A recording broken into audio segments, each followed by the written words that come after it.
নীলাচল পাহাৰত আধ্যাত্মিকতাৰ মহামিলনৰ বাবে প্ৰস্তুতি প্ৰায় সম্পূৰ্ণ হৈ উঠিছে। শক্তিপীঠ কামাখ্যা মন্দিৰত চলি আছে অম্বুবাচীৰ মহাআয়োজন।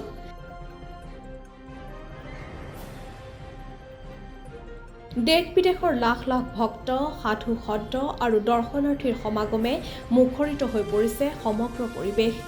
বিশ্বাস অনুসৰি এই সময়ছোৱাত মা কামাখ্যা ঋতুমতী হয় আৰু সেইবাবে মন্দিৰৰ দুৱাৰ কেইদিনমানৰ বাবে বন্ধ ৰখা হয়।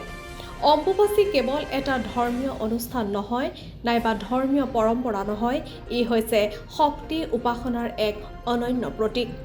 দেশৰ বিভিন্ন প্ৰান্তৰ পৰা অহা ভক্তসকলে ঘণ্টাৰ পিছত ঘণ্টা অপেক্ষা কৰি আছে মাৰ আশীৰ্বাদ লাভৰ বাবে।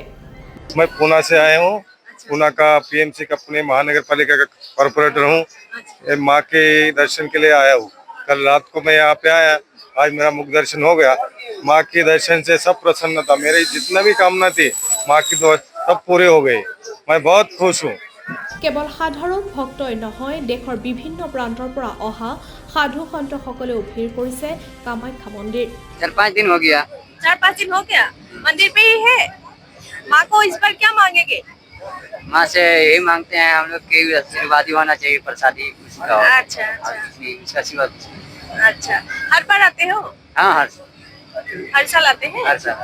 अच्छा हम आए हैं मध्य प्रदेश महाकाल की नगरी उज्जैन उज्जैन से। और हमारे आश्रम का नाम है श्री पंचदशनाम जूना अखाड़ा श्री दसवां विद्यापीठ त्रिवेणी संगम अद्भुत गौशाला चारों धाम। हर बोलिए। साल आते हैं? हर साल आते हैं हम 5-6 से आ रहे हैं। 5 ऐसे याद तो नहीं है, बाकी 3 के से लेकर के 5 के बीच से आ रहे हैं।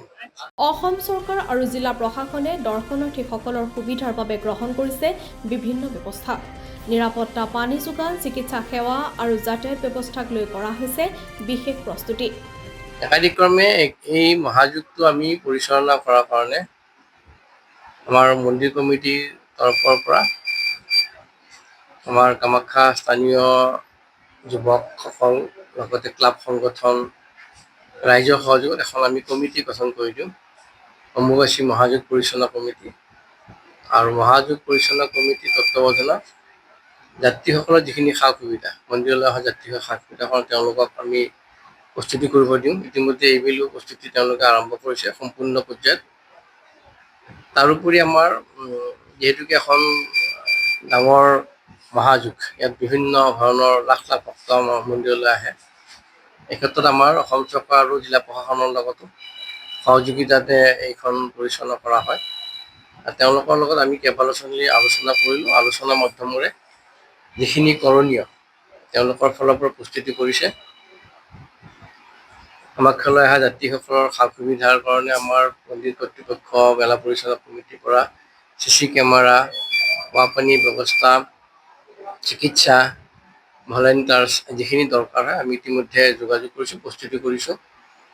আৰু জিলা প্ৰশাসনৰ তৰফৰ পৰা পুলিচ প্ৰশাসনৰ পৰা আদি কৰি যিবোৰ ব্যৱস্থা তেওঁলোকে গ্ৰহণ কৰে, তেওঁলোকৰ ব্যৱস্থা গ্ৰহণ কৰিছে। কামাখ্যা পাহাৰৰ নীলাচল পৰ্বতৰ ওপৰত আমাৰ ফালৰ পৰা আমি ৰেষ্ট্ৰিকশ্যন কৰিছোঁ। ইয়াত কোনো ধৰণৰ কেম্প, খোৱা খাদ্যৰ বিতৰণ আদি নহ'ব, অকল পনীয়া জুচ আদিৰে বিতৰণ কৰিব পাৰিব। যিসকল যাত্ৰী পদে পথে মা কামাখ্যাৰ ওপৰলৈ আহিব, কাৰণ যি সময়ত যথেষ্ট ভিৰ হয়, গাড়ী ঘোঁৰা বন্ধ থাকে, নাৰ্চাৰী পইণ্টৰ তলত জোতা চেণ্ডেল ৰাখি সম্পূৰ্ণভাৱে খোজকাঢ়ি আহিব আৰু যাতে যাত্ৰীসকল সুৰক্ষা থাকে, গৰমৰ সুৰক্ষা পাব পাৰে, এই উদ্দেশ্য ৰাখি আমি এইবেলি মন্দিৰ কৰ্তৃপক্ষৰ তৰফৰ পৰা সম্পূৰ্ণ ৰাস্তা আমি কাৰ্পেটিঙৰ ব্যৱস্থা কৰিছোঁ।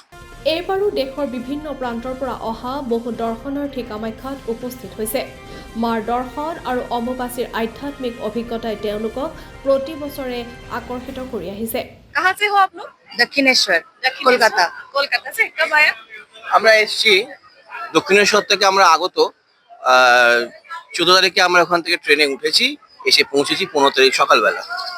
আমরা প্রত্যেকে দক্ষিণেশ্বর রানী রাসমণির প্রতিষ্ঠিত শ্রী রামকৃষ্ণ দেবের পূর্ণভূমি। আমরা প্রত্যেকে ওখানকার ট্রাস্টের সদস্য, প্রত্যেকেরা আমরা নিয়মিত গান বাজনা মাতৃসঙ্গীত এসেছি আমাদের রামকৃষ্ণ কালী কীর্তন সমিতি, যেখানে প্রতি রবিবার এবং সোমবার বৃহস্পতিবার মাতৃসংহিতায় আমাদের প্রায় 45 বছর ধরে এই মন্দিরে আসছে বংশ পরম্পরায় অম্বুবাচীর আগে এসে সঙ্গীতের দ্বারা মাকে পুজো করা হয়। গীতম সর্বশ্রেষ্ঠম সাধনা বলে সঙ্গীত দর্পণে বলা হয়েছে, সেই জন্য এই সঙ্গীত সাধনা করার জন্য মায়ের কাছে আসা। দুবেলা আমরা নাম কীর্তন আমরা মাকে শোনাই। আরো অনেকে আছে তারা এখানে নেই, কিন্তু একটু বিশ্রামে গেছে, আমরা এসে একটু বসে মায়ের কাছে যাচ্ছি। খুব ভালো লাগে, বহু পুণ্য থাকলে মায়ের এখানে আমরা আসতে পেরেছি, এটাই বড় আনন্দ। এবং অনেক ভাগ্যে থাকলে এখানে আসা যায়, কারণ তার ইচ্ছে না হলে প্রতিটি এই ধূলিকণা কেউ নড়বার ক্ষমতা নেই। সে আদ্যাশক্তি মহামায়ার চরণে জানিয়ে প্রণাম জানিয়ে আমরা আসতে পেরেছি। ভক্তিৰ সুত, আধ্যাত্মিকতাৰ বাণী আৰু শক্তি আৰাধনাৰ এক অপূৰ্ব মিলনস্থলীলৈ পৰিণত হৈছে নীলাচল পাহাৰ। অম্বুবাচী মহোৎসৱক কেন্দ্ৰ কৰি সমগ্ৰ কামাখ্যা অঞ্চলত এতিয়া সৃষ্টি হৈছে এক উৎসৱমুখৰ পৰিৱেশ।